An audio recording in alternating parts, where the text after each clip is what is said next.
The blizzard had been raging for 3 days straight when Theresa Palmer finally stumbled into the fence post that marked the edge of someone's property.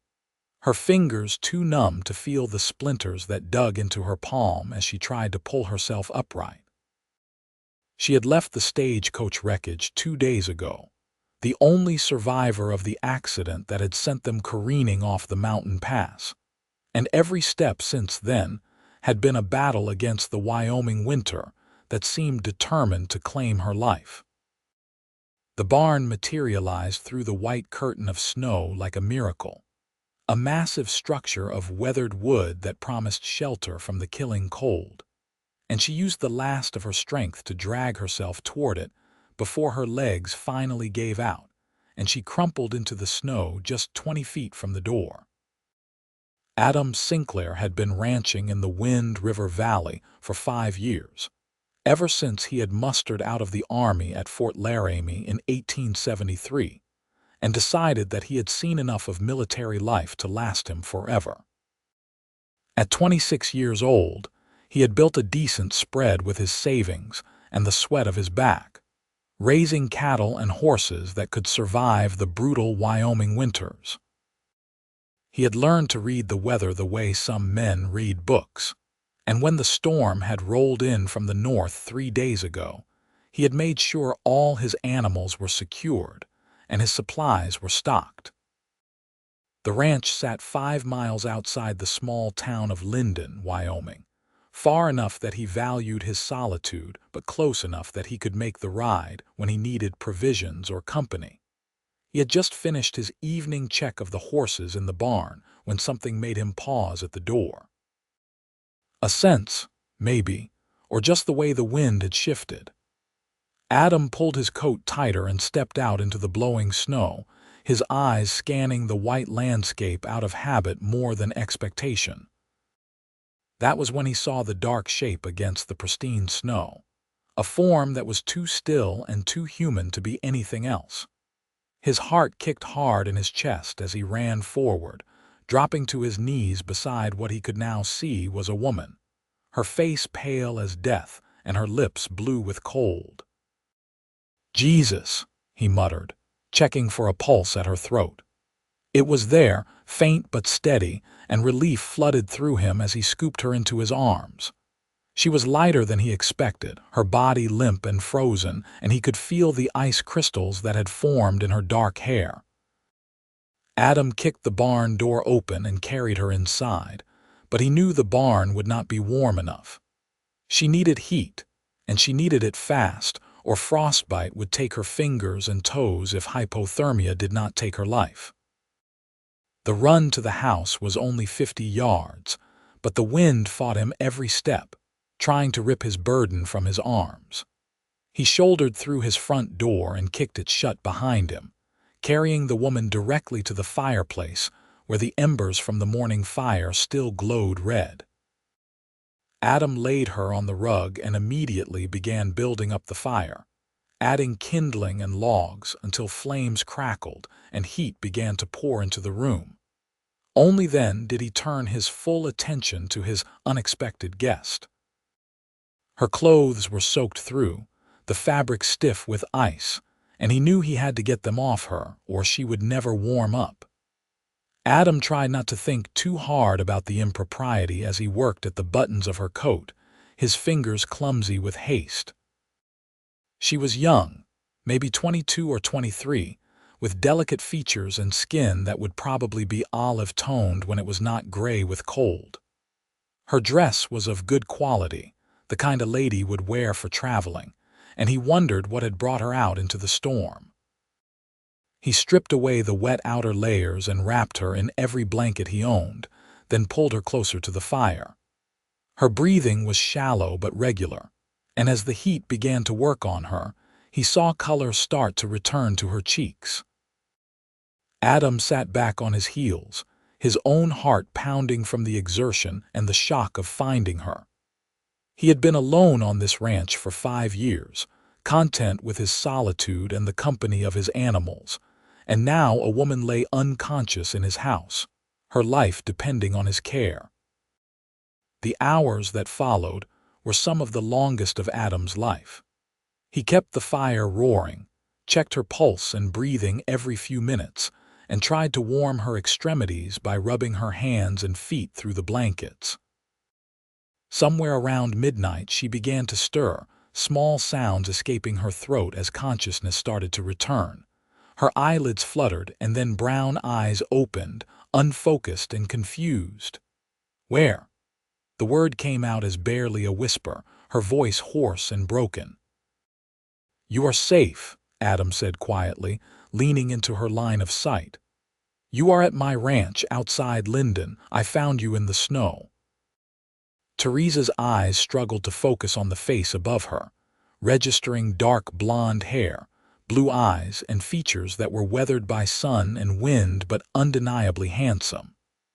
She tried to sit up, but her body would not cooperate, muscles that had been frozen refusing to obey her commands. "Do not try to move yet," the man said, his hand gentle on her shoulder. "You are nearly frozen to death. You need to warm up slowly." Memory came flooding back then, the lurch of the stagecoach, the screams of the other passengers, the sickening moment when they had gone over the edge. The cold that had followed, the endless walking through snow that seemed determined to swallow her whole. Theresa felt tears prick her eyes, hot against her still cold cheeks. "The others," she managed to say. "There were others." Adam's expression grew somber. "From a stagecoach. Where?" "North," she said, though direction had lost all meaning during her ordeal. "The pass. We went off the road." He was quiet for a moment, clearly thinking. "That would be Johnson's Pass. It is 15 miles from here. You walked all that way." She nodded weakly, exhausted by even this small conversation. "In this storm with no proper gear," Adam said, and there was something like awe in his voice. "You should not be alive." "The others," Theresa said again, needing to know. "The storm is too bad for me to ride out tonight," he told her honestly. "But at first light, assuming it clears, I will go look. I will bring help from town." She wanted to protest, to insist he go now, but she could see the sense in his words. The wind howling outside was proof enough that no one could navigate in this weather. Instead, she closed her eyes, letting the warmth of the fire and the exhaustion in her bones pull her back towards sleep. "What is your name?" the man asked, his voice soft. "Theresa Palmer," she whispered. "Thank you for saving my life." "Adam Sinclair," he replied. "And you are welcome, though I only did what any decent man would do." She drifted off then, and Adam kept his vigil through the night, watching over this stranger who had literally fallen into his life. As the hours passed, and her breathing grew stronger, as color continued to return to her features, he found himself studying her face in the firelight. She was beautiful. There was no denying that, with high cheekbones and full lips, dark hair that would probably curl when it was dry. But it was more than beauty that held his attention. There was something about her, a quality he could not name, that made him unable to look away. Dawn broke clear and bright, the storm having finally blown itself out during the night. Adam had dozed in his chair, waking every time his chin dropped to his chest, checking on Theresa each time. She slept deeply now, the sleep of healing rather than the dangerous unconsciousness of hypothermia, and he judged it safe to leave her long enough to ride to town. He built up the fire, left water and food within easy reach, and scribbled a quick note explaining where he had gone. Then, Adam saddled his horse and rode hard for Linden, the fresh snow slowing him but not stopping him. The town was small, just a main street with a general store, a saloon, a church, and a handful of other buildings, but it had a sheriff and a doctor, and those were what he needed. Sheriff Tom Crawford was a man in his 50s, grizzled and competent, and he listened carefully as Adam explained about finding Theresa and her story of a stagecoach accident. Within an hour, they had assembled a search party of 6 men, including Doc Peterson, and were riding north toward Johnson's Pass. They found the wreckage 3 hours later, the overturned stagecoach half buried in snow at the bottom of a ravine. 4 bodies were inside, frozen in the positions they had died in, and Adam felt sick as he thought about Theresa walking away from this, surviving when none of the others had. They brought the bodies up carefully, treating them with the respect the dead deserved, and the sheriff identified them from papers and effects. The driver, a guard, and 2 male passengers, one of whom had been traveling with his wife. Miss Palmer was the wife. Sheriff Crawford asked, studying the papers. She did not mention a husband, Adam said, and something in his chest eased at the confirmation that she had been traveling alone. They wrapped the bodies and secured them to pack horses for the journey back to town. It was grim work, made grimmer by the knowledge that Theresa had survived this horror through sheer will and luck. By the time they made it back to Linden, the winter sun was already setting, and Adam was desperate to return to his ranch and check on his patient. Doc Peterson rode with him, wanting to examine Theresa properly, and the 2 men made good time through the snow. When they arrived at the ranch house, Adam found her awake, sitting up by the fire with a blanket wrapped around her shoulders. She looked up as they entered, her eyes finding Adam's immediately, and he saw relief flood her features. "You came back," she said, and he heard the fear she had been carrying that he would not. "Of course I came back," Adam said, moving to her side. "This is my home. And I brought Doc Peterson to check on you." The doctor was a kind man with gentle hands, and he examined Theresa thoroughly, checking her fingers and toes for frostbite, listening to her lungs, asking questions about how she felt. In the end, he pronounced her incredibly lucky, with only minor frostbite on 3 toes that would heal with care. "You should stay somewhere warm for at least a week," Doc Peterson said. "Keep those feet elevated when you can, and no walking on them more than necessary.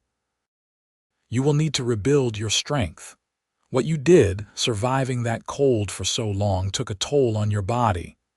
"I will stay in town," Theresa said. "The hotel, I suppose." Adam spoke before he could think better of it. "You can stay here. I have a spare room, and the hotel in Linden is drafty and cold. You need proper warmth to heal." Both Theresa and the doctor looked at him in surprise, and Adam felt heat rise in his cheeks. It was highly improper for an unmarried woman to stay in a bachelor's home, even under circumstances like these. "Mr. Sinclair, I could not impose," Theresa began, but he shook his head. "It is not an imposition. You nearly died on my land. Let me see you properly recovered before you move on to wherever you were heading." He paused, then asked the question that had been bothering him all day. "Where were you heading?" Theresa's expression grew complicated, a mix of emotions passing across her face. "To Cheyenne," she said finally. "I was going to marry a man there, a merchant I have been corresponding with for 6 months. We had never met in person." Adam felt something sink in his chest at the word marry, though he had no right to any feelings about her marital status. "He will be worried then." "We should send word that you survived." She was quiet for a long moment. "I suppose we should," she said, but there was something reluctant in her tone that Adam did not understand. Doc Peterson stood, packing his medical bag. "I will leave you to sort out the arrangements." "Miss Palmer, you truly are a miracle. Most people would not have survived what you did." "I am tougher than I look," Theresa said with a small smile. After the doctor left, Adam heated up stew for dinner, and they ate in companionable silence. Theresa was still weak, her hands shaking slightly as she lifted the spoon, but she finished the bowl and some bread besides. Adam found himself watching her, noting the way firelight played in her dark hair, the determined set of her jaw even in exhaustion. "Why did you leave wherever you came from?" he asked finally, curiosity getting the better of him. To marry a stranger in Cheyenne, Theresa set down her bowl, her eyes on the fire. "I am from Philadelphia," she said. "My parents died of influenza last year and I had no other family. I was working as a seamstress, barely making enough to pay for a room. When I saw Edward's advertisement for a bride, it seemed like the best option I had, a new life in a new place." "That is a hard thing," Adam said quietly, "to be that alone." "You are alone here," she pointed out. "Why?" He considered how much to tell her. "I grew up on a farm in Ohio, left to join the army when I was 18. Served for 5 years, saw things I wish I had not, and decided I wanted a quiet life when my time was up. I came west, found this land, and built what you see. It suits me, the solitude. No family back in Ohio, a sister, married with children. We write occasionally." He smiled slightly. "She thinks I am crazy for living out here alone." "Are you?" Theresa asked, and there was genuine curiosity in her eyes. Adam thought about it. "Maybe a little. But it is a peaceful kind of crazy." She laughed at that, a soft sound that warmed something in Adam's chest. They talked for another hour, the conversation flowing easily despite the strangeness of the situation.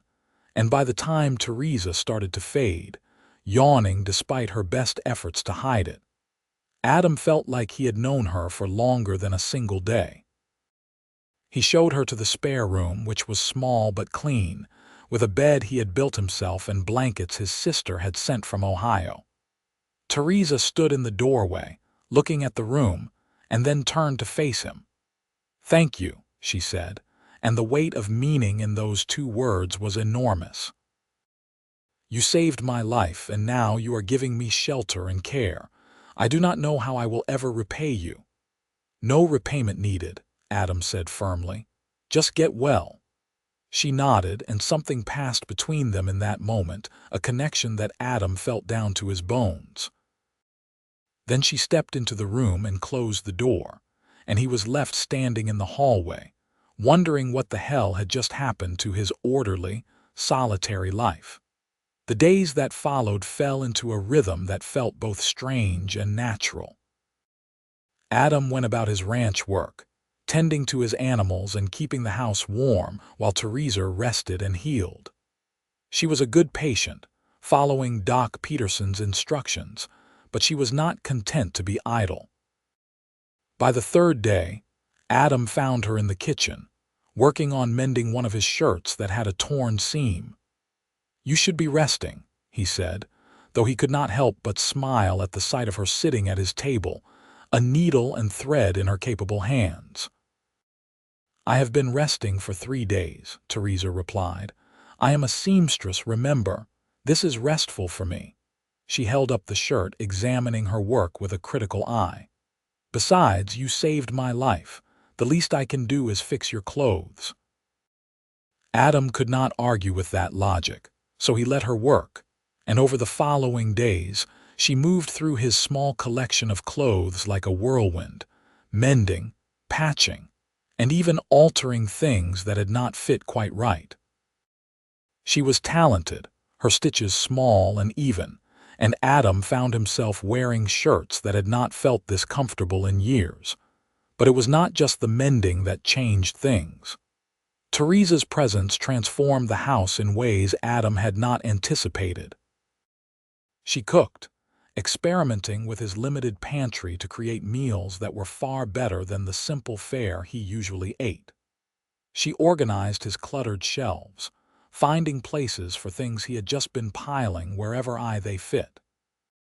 She brought life and warmth to rooms that had been merely functional before, and Adam found himself looking forward to coming inside after his work, knowing she would be there. They talked for hours every evening, sitting by the fire, learning each other's stories. Adam told her about his time in the army, the campaigns against the Lakota that had left him disillusioned with the government's treatment of the tribes. Theresa spoke of her childhood in Philadelphia, of parents who had loved her fiercely, of the grief that had followed their deaths. They discussed books, though neither had many to read, and politics and religion, and all the small details that make up a life. "You ever get lonely out here?" Theresa asked one evening about a week after her arrival. Adam considered the question honestly. "I did not think I did," he said slowly. "But now, having someone to talk to, I realize maybe I was lonelier than I knew." She smiled at that, a smile that made his heart do complicated things in his chest. "I understand that feeling. I was lonely in Philadelphia too, even though I was surrounded by people. It is a different kind of lonely, being alone in a crowd." "And now?" he asked, not sure he wanted to hear the answer. "Now I am not lonely at all," Theresa said softly, meeting his eyes. "Thank you for that, Adam." The use of his first name sent warmth through him, and he realized she had been calling him Mr. Sinclair up until this moment. "You can call me Adam," he said. "I think we are past formalities." "Then you should call me Theresa," she replied. "Or Tessa, which is what my parents called me." "Tessa," he repeated, trying it out. It fit her somehow, the informality of the nickname matching the woman he was coming to know. But even as their connection deepened, there was an unspoken tension in the house, the elephant in the room that they both were avoiding. Theresa was supposed to be in Cheyenne, marrying Edward, whatever his name was. Every day that passed was another day she was not where she was supposed to be, not fulfilling the obligation she had made. It was Sheriff Crawford who forced the issue, riding out to the ranch 2 weeks after the accident. Adam was working in the barn when he heard the horse approach, and he came out to greet the sheriff with a wariness he could not quite explain. "Adam," Sheriff Crawford said, touching his hat brim. "Came to check on Miss Palmer, see how she is healing up." "She is doing well," Adam said. "Much stronger now. Come inside and you can see for yourself." They found Theresa in the kitchen, kneading bread dough with the ease of long practice. She looked up as they entered, flour dusting her hands and a bit smudged on her cheek, and Adam thought she had never looked more beautiful. "Sheriff Crawford," she greeted him with a smile. "How kind of you to check on me." "Just doing my duty, miss," the sheriff replied. "You gave us all quite a scare. Glad to see you looking so well." He paused, then continued, "I also came because I sent word to Cheyenne, to that fellow you were supposed to marry. Edward Patterson is his name, according to the tickets we found. He has replied and he is asking when you will be arriving." The room went very quiet. Adam felt his stomach drop, even though he had known this was coming. Theresa's hand stilled in the dough, and for a long moment she did not look up. "I see," she said finally. "That was kind of you, Sheriff." "He is understandably concerned," Crawford continued. "Asked me to put you on the next stage to Cheyenne if you were well enough to travel. There is one leaving Linden day after tomorrow." Theresa finally looked up, and her eyes went straight to Adam. He saw uncertainty there and something else, something that made his heart pound. But what could he say? She had made a commitment, had traveled all this way to fulfill it. He had no right to ask her to stay, no claim on her beyond the accident of having found her in the snow. "I suppose I should go then," Theresa said, but her voice lacked conviction. "It would not be fair to Edward to keep him waiting longer."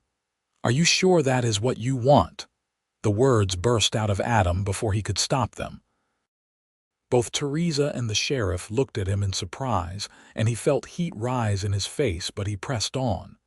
"You almost died trying to get to Cheyenne. Maybe that is a sign." "A sign of what?" Theresa asked quietly. "That maybe you should think harder about marrying a man you have never met," Adam said. "You have been here 2 weeks. You could stay longer, make sure you are fully healed before making such a big decision." Sheriff Crawford cleared his throat. "I will just step outside and see to my horse," he said diplomatically, leaving them alone. Theresa wiped her hands on a towel. leaving the bread dough forgotten on the table, and moved to stand in front of Adam. She was small compared to his height, had to tilt her head back to meet his eyes, and he could see the conflict written plainly on her face. "Why do you want me to stay?" she asked, and there was a challenge in the question, a demand for honesty. Adam took a breath, knowing he was about to step off a cliff with no idea if there was ground beneath him. "Because in the 2 weeks you have been here, this house has felt more like a home than it has in 5 years. Because I look forward to seeing you every morning and talking to you every evening. Because the thought of you leaving makes me feel like I am losing something important." He paused, then finished quietly. "Because I think I am falling in love with you, Tessa, and I do not want to let you go." Her eyes went wide, her breath catching audibly. For a moment that felt like an eternity, she just stared at him, and Adam braced himself for rejection, for her to say she was obligated to Edward, that she barely knew him, that he was being ridiculous. Instead, she said, "I think I am falling in love with you too." The words hit him like a physical blow, relief and joy and terror all mixed together. "You are," he managed. "I have been trying not to," Theresa admitted. "Trying to tell myself it was just gratitude or the closeness that comes from someone saving your life. But it is more than that, Adam. The way you listen when I talk, the way you see me as a person and not just a woman to cook and clean. The way you make me laugh and the way you understand loneliness because you have felt it too." She reached out, her hand finding his. "I do not want to go to Cheyenne. I do not want to marry Edward Patterson. I want to stay here with you." Adam closed his hand around hers, feeling the warmth of her skin, the realness of this moment. "Then stay," he said simply. "Stay here with me for as long as you want." "What will people say?" she asked, but there was no real concern in her voice. An unmarried woman living with a bachelor. "Then marry me," Adam said, the words coming out before he had fully thought them through. But once they were out, he realized he meant them with every fiber of his being. "I know it is faster than 2 weeks, but I am 31 years old, Tessa. I know my own heart. I love you and I want to spend my life with you. Marry me." Theresa's eyes filled with tears, but she was smiling, a smile that lit up her entire face. "Yes," she said. "Yes, I will marry you." Adam pulled her into his arms then, holding her close, feeling her warmth against him. She fit perfectly, her head tucked under his chin, her arms wrapped around his waist. They stood like that for a long time, just holding each other, until Sheriff Crawford cleared his throat from the doorway. "I am going to assume you are not getting on that stage to Cheyenne?" he asked, a knowing look on his weathered face. "No, Sheriff," Theresa said, not moving from Adam's embrace. "I am staying right here. We are getting married." Crawford grinned. "Well, congratulations to you both. I will let Edward Patterson know that you survived but have decided to settle in Wyoming. He is not going to be happy, but that is not my problem." He touched his hat brim. "Reverend Miller can marry you if you like. He is a good man, fair-minded." "Thank you, Sheriff," Adam said. "We appreciate it."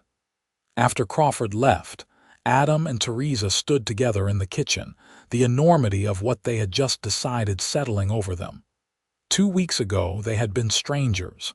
Now they were engaged to be married.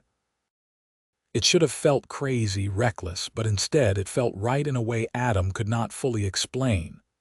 "Are you sure about this?" he asked her, needing to give her one last chance to change her mind. "It is a hard life out here. Lonely sometimes, cold in winter, hot in summer. I am not a rich man, Tessa. I can provide for you, keep you safe and fed and warm, but I cannot give you the fine things you would have had in Philadelphia." Theresa reached up, cupping his face with her hand. "I do not want fine things," she said firmly. "I want a partner, someone who respects me and values me. I want a home filled with love instead of an empty room in a boarding house. I want you," Adam Sinclair, with all your rough edges and your quiet ways and your kind heart. That is worth more than all the fine things in the world." He kissed her then, unable to hold back any longer, and she kissed him back with equal fervor. It was their first kiss, tender and passionate all at once, full of promise and hope and the beginning of something beautiful. They were married 3 days later in the small church in Linden, with Sheriff Crawford and Doc Peterson serving as witnesses. Theresa wore a dress she had altered from her own traveling clothes, adding lace she had found in the general store, and Adam wore his best shirt, the one she had mended so carefully. Reverend Miller performed the ceremony with warmth and joy, clearly pleased to be marrying a young couple so obviously in love. The small community of Linden turned out for the wedding, curious about the woman who had survived the impossible and captured the heart of their most solitary rancher. They brought food for a modest celebration in the church hall, and Adam found himself shaking hands and accepting congratulations from people he had barely spoken to in 5 years. "You are a lucky man," old Mrs. Henderson told him, patting his arm with a weathered hand. "That girl has spirit. She will make you a fine wife." "I know," Adam said, watching Theresa across the room, laughing at something Sheriff Crawford's wife was saying. "I am the luckiest man alive." That night they returned to the ranch house, but everything was different now. This was their home, not just his. Theresa was his wife, not his guest. Adam carried her over the threshold, both of them laughing at the old tradition, and set her down gently in the main room. "Welcome home, Mrs. Sinclair," he said, loving the way the name sounded. "It feels like home already," Theresa replied, looking around the room with eyes that saw not what it was, but what it could be. "We should add curtains to the windows and maybe a rug for in front of the fireplace, something colorful to brighten things up." "Whatever you want," Adam said. "This is your home now. Make it how you want it." She turned to him, her expression serious. "No, it is our home. We make decisions together as partners." "As partners," he agreed and sealed the promise with a kiss. The months that followed were some of the happiest of Adam's life. Theresa took to ranch life with an enthusiasm that sometimes surprised him, learning to milk the cow, tend the chickens, even helping with the horses when Adam would let her. She was fearless in her desire to be useful, to contribute to the running of their home, and he loved her all the more for it. She also transformed the house itself, using her seamstress skills to create curtains and tablecloths and quilts. She planted a garden as soon as the snow melted in spring, working the soil with determination until vegetables began to sprout in neat rows. She made friends in town, joining the other ranch wives for occasional gatherings, and brought back news and gossip that made Adam laugh. But mostly, they just enjoyed each other. Long conversations by the fire. Working side by side during the day, him on ranch chores and her on household tasks, coming together for meals they prepared jointly. Nights spent wrapped in each other's arms, learning the landscape of each other's bodies, expressing their love in ways that went beyond words. "I never knew I could be this happy," Theresa told him one evening in late spring, as they sat on the porch watching the sun set over the mountains. She was tucked under his arm, her head on his shoulder, and Adam could feel the contentment radiating from her. "Neither did I," he admitted. "I thought I was content before, but I was just existing. You taught me the difference between existing and living." She tilted her head up to look at him, her brown eyes soft. "We taught each other," she corrected. "I was just surviving in Philadelphia, doing what I had to do to get by. But here with you I am thriving. I am becoming who I was meant to be." "And who is that?" Adam asked, curious. "Your wife," Theresa said simply. "Your partner. A woman who can handle ranch life and not break, someone strong enough to match you." "You were always that strong," Adam said. You survived a stagecoach accident and walked 15 miles through a blizzard. You had that strength before you ever met me." "Maybe," she allowed, "but you gave me a reason to use it for something other than just surviving." By summer, their life had settled into comfortable routines, but there was always something new to experience, some challenge to face together. A difficult calving that had them both up all night, working to save the cow and calf. A storm that damaged part of the barn roof, requiring repairs they did together, Theresa holding the ladder while Adam hammered new shingles into place.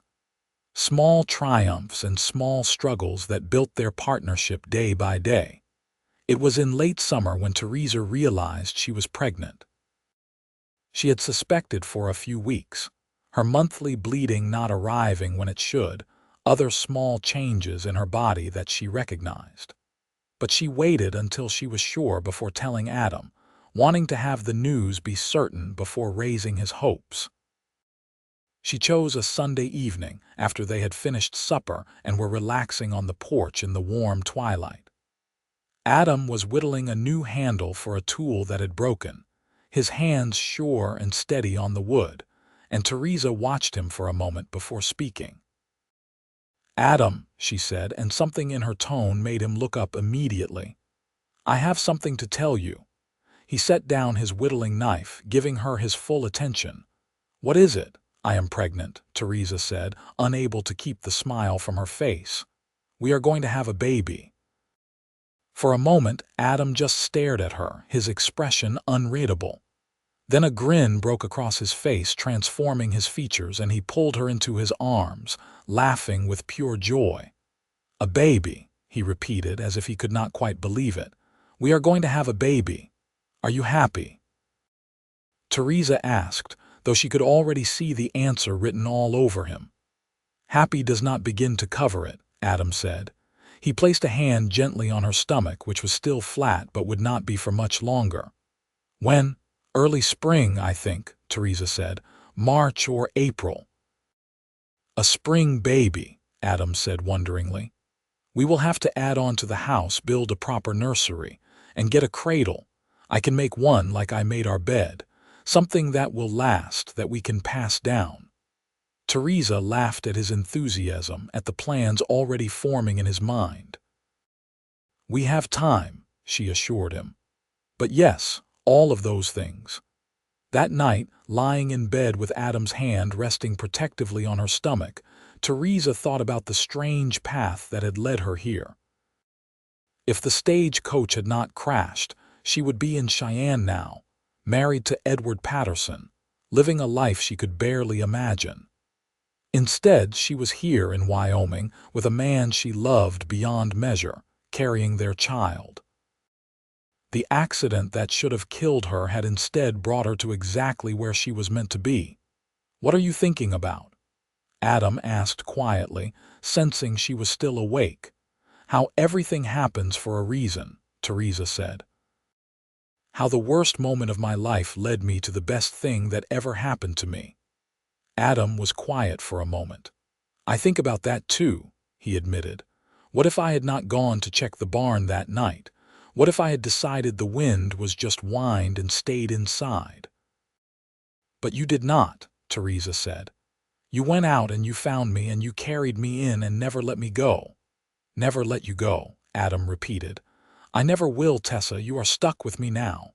"Good," she said, smiling in the darkness, "because I am never letting you go either." The winter of 1879 was milder than the previous year, but Adam still worried constantly about Theresa and the baby she carried. He hovered, trying not to be obvious about it but failing miserably, until she finally sat him down and told him firmly that pregnancy was not an illness, and she was perfectly capable of doing most of her normal tasks. "I will ask for help if I need it," she promised. "But you have to trust me to know my own limits." "I just want you safe," Adam said. "Both of you, and we will be," Theresa assured him. "Women have been having babies for thousands of years, Adam. I am strong and I have good care." Doc Peterson has already been out twice to check on me, and he says everything looks perfect. So Adam tried to relax, though it went against every protective instinct he had. He channeled his nervous energy into preparing for the baby, building a beautiful cradle from oak, adding a small room onto the house that would serve as a nursery, stocking up on supplies for the birth. Mrs. Henderson and the other ranch wives came out regularly as Theresa's time grew closer, bringing tiny clothes they had made, offering advice and support. On a mild day in late March, when the snow was melting and the first hints of green were showing in the grass, Theresa went into labor. Adam rode hard for town, fetching Doc Peterson and Mrs. Henderson, and then spent the longest day of his life pacing outside the bedroom while the women worked.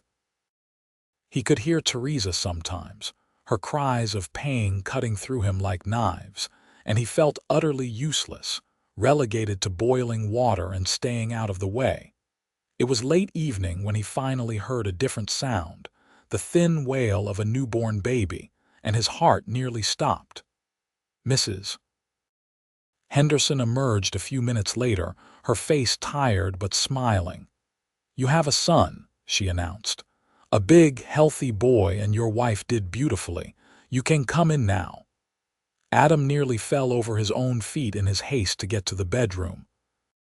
Theresa was propped up against pillows, her hair damp with sweat and her face exhausted.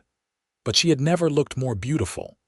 In her arms, wrapped in a blanket Mrs. Henderson had knitted, was the smallest human being Adam had ever seen. "Come meet your son," Theresa said softly, and Adam approached almost timidly, awed by this tiny life they had created. The baby had a shock of dark hair and a red, wrinkled face, his eyes squeezed shut as he made small snuffling sounds. Adam reached out with one finger, touching the impossibly soft skin of his son's cheek, and felt his entire world shift and realign. "He is perfect," Adam whispered. "You are amazing. I love you so much." "I love you too," Theresa said. "What should we name him?" They had discussed names over the winter, but nothing had felt exactly right. Now, looking at his son, Adam suddenly knew. "Thomas," he said, "after your father, Thomas Palmer Sinclair." Tears spilled down Theresa's cheeks. "Yes," she said, "Papa would have loved that." Little Thomas Sinclair was a good baby, as babies go, and Adam discovered depths of love he had not known existed. Holding his son, watching him nurse at Theresa's breast, seeing his small features gradually become more defined as he grew. Every moment was a miracle.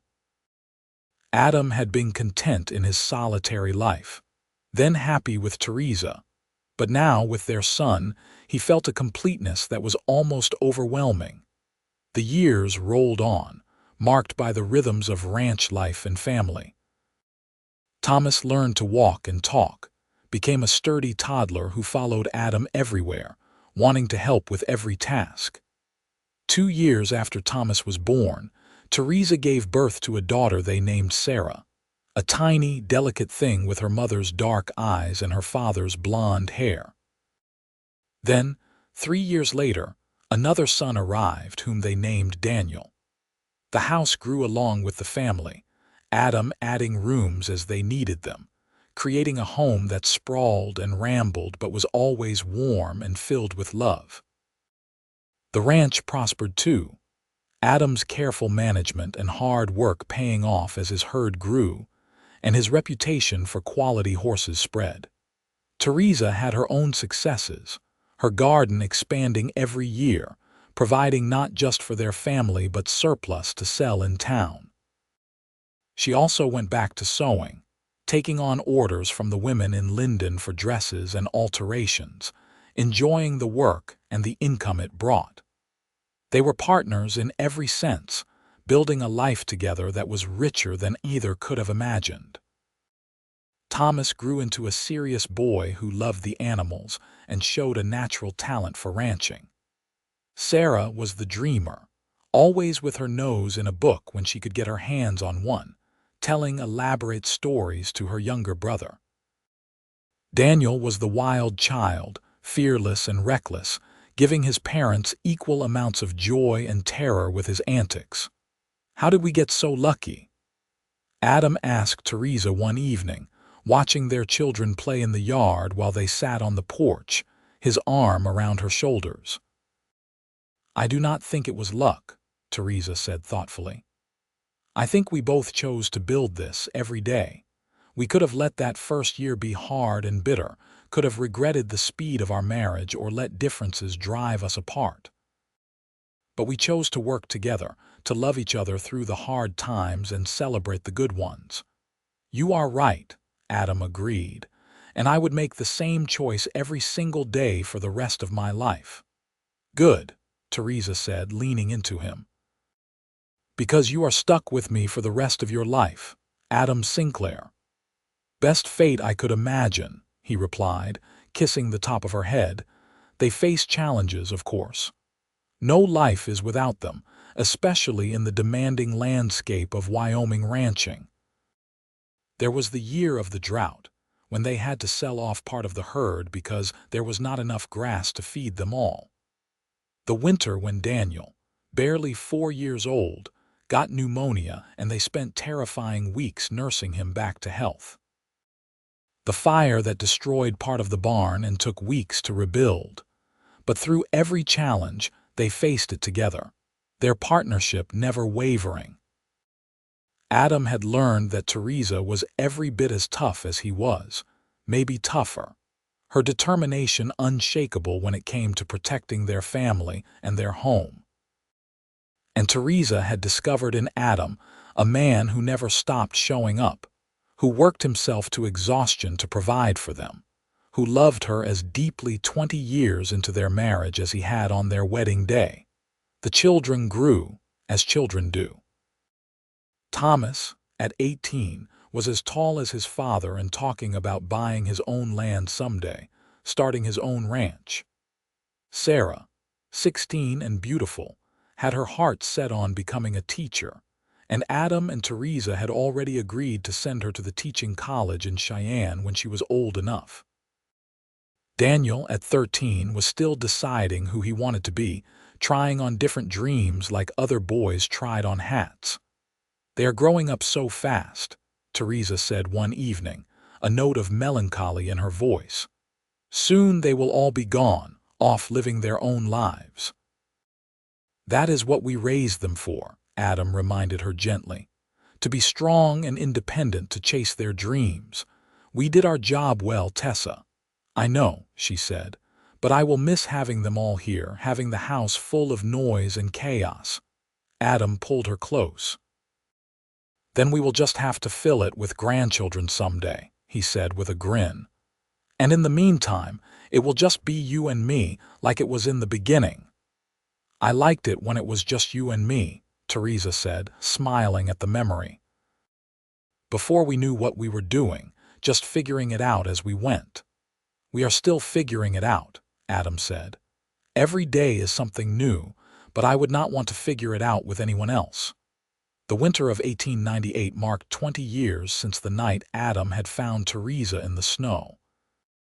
They were in their mid-40s now, their children nearly grown, their life well established.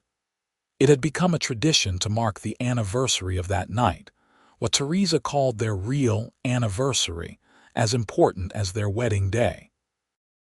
This year, Adam took her back to the spot where he had found her, a place they visited rarely but never forgot. The barn had been rebuilt after the fire, stronger than before, and the fence post she had stumbled into was still there, weathered by 2 decades of Wyoming wind and sun. "I was so scared," Theresa said, standing in the spot where she had collapsed. "So cold and tired and sure I was going to die. I remember seeing the barn and thinking maybe I had a chance, and then everything just went black." "I almost did not come out that night," Adam admitted. "I had already checked the barn earlier, but something made me look again, some feeling I could not explain." "Fate," Theresa said firmly. "It was fate, Adam. We were meant to find each other, meant to build this life together. I believe that, Adam said. I believe you were meant to survive that crash, meant to walk all those miles, meant to collapse right here where I would find you. Because everything that has happened since has been the best part of my life. They stood together in the cold, arms around each other, looking at the house in the distance where lights glowed warm in the windows.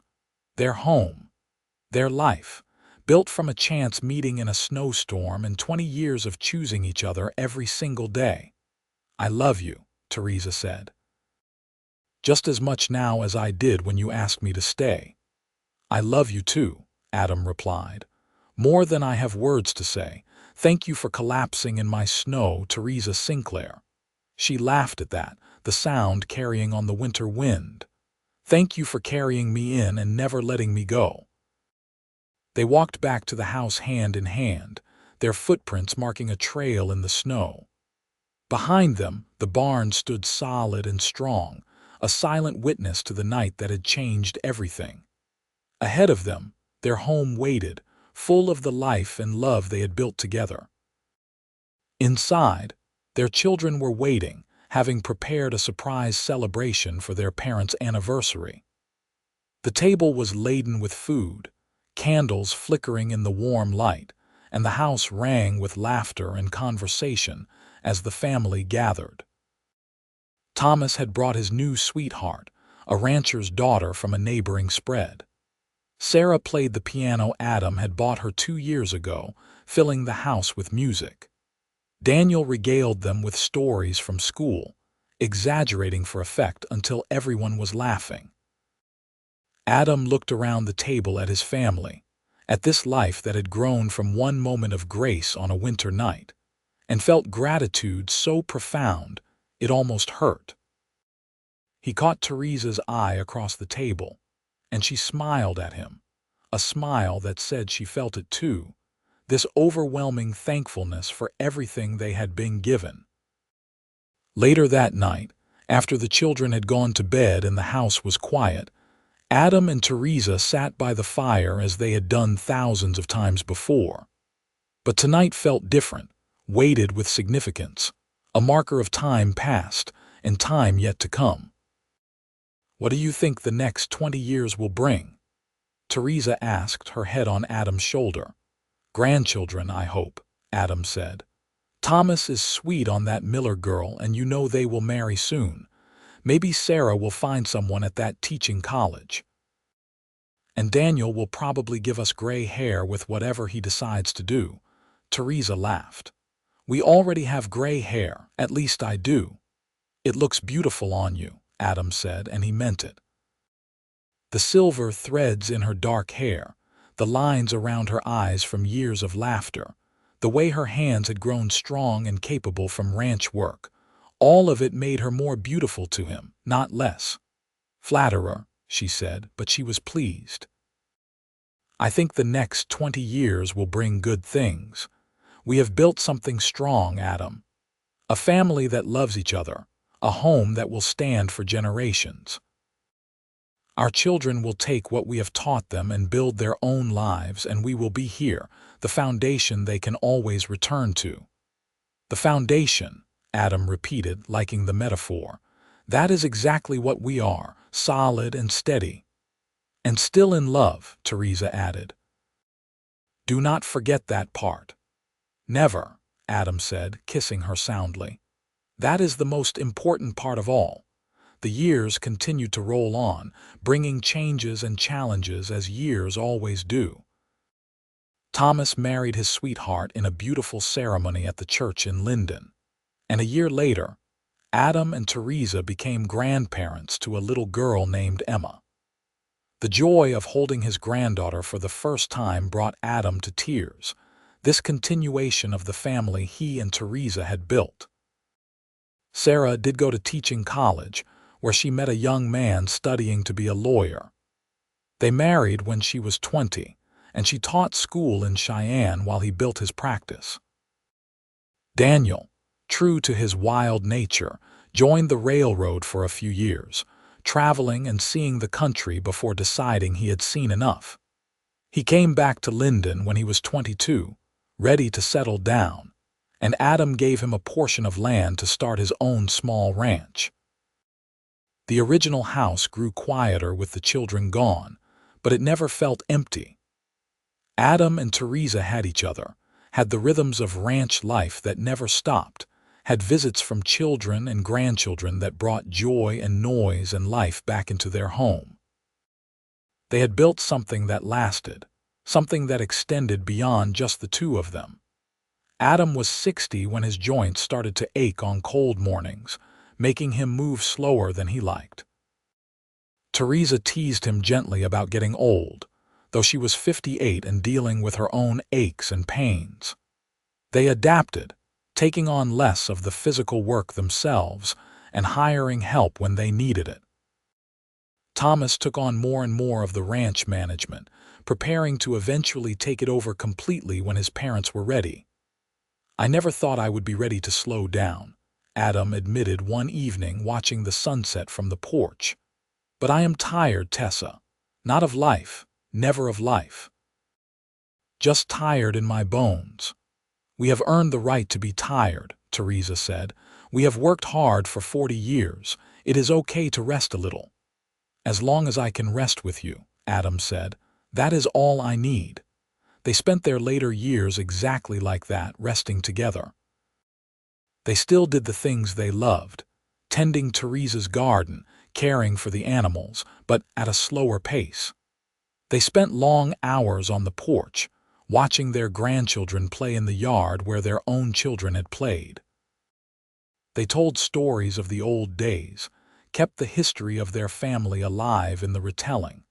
On their 50th wedding anniversary, their children and grandchildren, 7 of them now, gathered for a celebration that filled the house to bursting.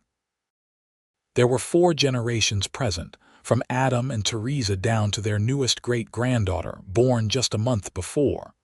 The house rang with laughter and love, with the sound of family. 50 years, Theresa said wonderingly, looking around at everyone. "How did we get so blessed?" "By choosing each other," Adam said simply. "Every single day we chose each other. That is the secret, Tessa. Not luck or fate or anything else. Just the choice to love and keep loving no matter what." She kissed him then, in front of everyone, and their grandchildren giggled while their children smiled knowingly. This was their legacy, not just the ranch or the land, but this love that had started in a snowstorm and grown into something that touched 4 generations. Adam passed away peacefully in his sleep at the age of 73, surrounded by family, his hand held tight in Theresa's. He had lived a full life, longer than many men of his time, and he left behind a family that loved him and a ranch that would continue under Thomas's capable management. His last words to Theresa were simple: "Thank you for the best years of my life."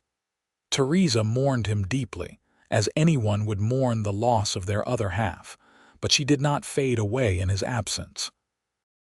She lived for another 8 years, watching her great-grandchildren grow, tending her garden, keeping Adam's memory alive through stories and love. She was surrounded by family when she passed at the age of 79, slipping away quietly in the house that Adam had built for her. They were buried together on a hill overlooking the ranch, beneath a large oak tree that provided shade in summer and shelter in winter. The simple headstone read, "Adam and Theresa Sinclair.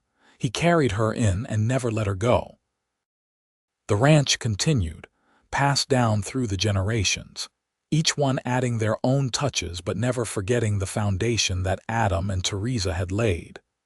The story of how they met became family legend, told and retold to each new generation. The girl who survived the impossible. The man who found her in the snow. The love that grew from one moment of grace on a winter night.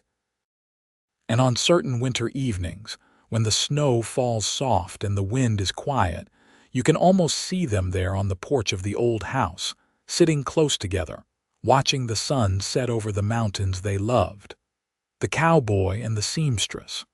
The rancher and his wife. Two souls who found each other in the most unlikely way and built a love that lasted beyond death, beyond time, into eternity. Their great-great-grandchildren still ranch the land, still tend the animals, still watch the same sunsets over the same mountains. The house has been added onto and modernized, but the original room where Adam carried Theresa that first night still stands, a small museum to their love story. The cradle Adam built sits in a corner, having rocked 5 generations of Sinclair babies to sleep. Theresa's wedding dress hangs preserved, the lace she added with such care still beautiful after more than a century. But more than the physical items, what endures is the love itself. The example Adam and Theresa set of partnership and commitment, of choosing each other every day, of building something that lasts through hard work and dedication and simple, profound love. Their story is told at every Sinclair family gathering, passed down from grandparent to grandchild, a reminder of where they came from and what matters most. The barn where Adam was working when he found Theresa has been rebuilt several times over the years, but it still stands in the same spot, still serves the same purpose.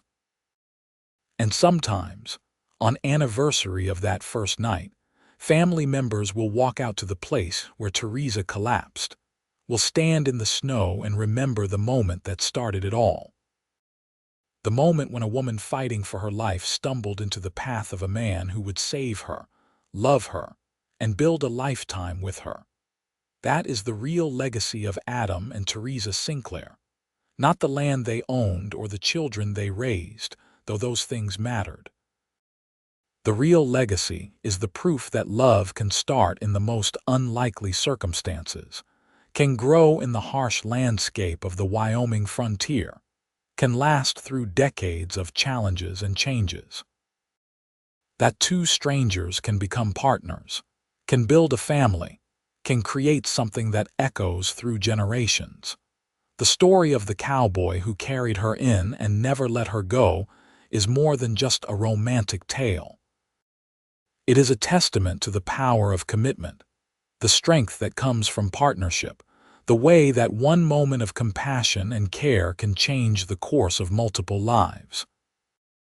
Adam could have left Theresa in the barn, could have brought her to town instead of his home, could have sent her on to Cheyenne once she was well. But he chose to open his heart, to take a chance on love, and that choice rippled outward in ways he could never have imagined. And Theresa, who could have gone on to Cheyenne, could have kept her commitment to Edward Patterson out of obligation or fear, chose instead to follow her heart. She chose to stay with the man who had saved her, to build a life in the wilderness, to face the challenges of frontier life with courage and determination. Her choice mattered just as much as his, the two of them together creating something neither could have built alone. In the end, that is what their story teaches. That love is a choice, made again and again in big moments and small ones. That family is built through dedication and work and showing up every day. That the hardest things in life, the scary leaps of faith, often lead to the greatest rewards. And that sometimes, the worst moments can actually be the doorway to the best things, if we are brave enough to walk through. The ranch still operates today, over 140 years after Adam first claimed the land. The family has grown and spread, some staying in Wyoming, others moving away but always coming back for reunions and celebrations. But they all carry the story with them, the knowledge of where they came from and the love that started it all. And on cold winter nights, when the snow falls soft outside the windows of the old ranch house, you can almost hear the echo of Adam's boots on the wooden floor as he carried Theresa inside for the first time. You can almost see the firelight dancing on the walls as they sat together, talking late into the night. You can almost feel the love that filled those rooms, that still fills them now, passed down through blood and story, and the enduring power of two people who found each other in the snow and built forever.